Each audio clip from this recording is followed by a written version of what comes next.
Alessandro Cupizza, allenatore del Centro Giovani Calciatori, alla vigilia avevi dichiarato una partita importante questa proprio perché è un momento delicato. La squadra ha tenuto testa a questo Valdagno e sono stati gli episodi, no? Non sfruttati dal centro e sfruttati invece dal Valdagno.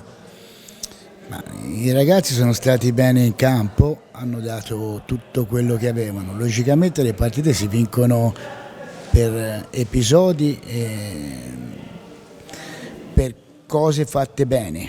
In poche parole diciamo che siamo stati abbastanza bravi, si è rotto l'equilibrio, abbiamo preso un gol, si è rotto un po' l'equilibrio, però non abbiamo perso la testa, abbiamo ricontinuato, purtroppo sbagliamo anche tanto, questa è la realtà. Però cosa devo dire? Io ai ragazzi posso dirgli solo bravi, bisogna continuare così e non abbattersi, perché il campionato è ancora lungo, non è che un giorno sei bravo e il giorno dopo non sei bravo. Questi erano bravi all'inizio e sono ancora bravi. Peccato che questi gol di Muglia arrivati solo nei secondi finali. Sarebbe bastato un gol a un certo punto della partita sicuramente per dare una svolta diversa. Sì, il gol è venuto nel finale, la deviazione, ma quanti tiri avevamo già fatto prima e non abbiamo mai deviati? Capito?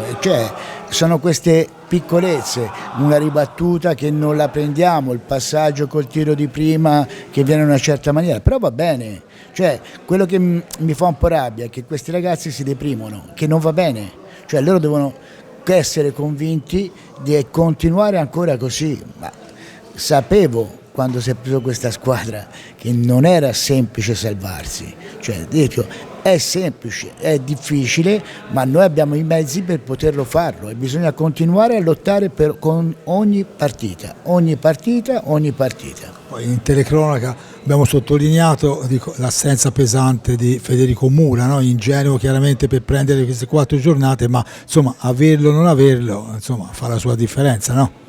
Ma io quando uno non c'è, dispiace perché è un giocatore che avevamo, però lo sappiamo, noi abbiamo questi e chi c'era ha fatto bene, di più, capito? Soltanto bisogna migliorare la precisione in porta. Quello che mi dispiace un po' è che in allenamento, punizione di primo rigori, abbiamo una percentuale alta, in partita no, bisogna riprovare con quella. Perfetto.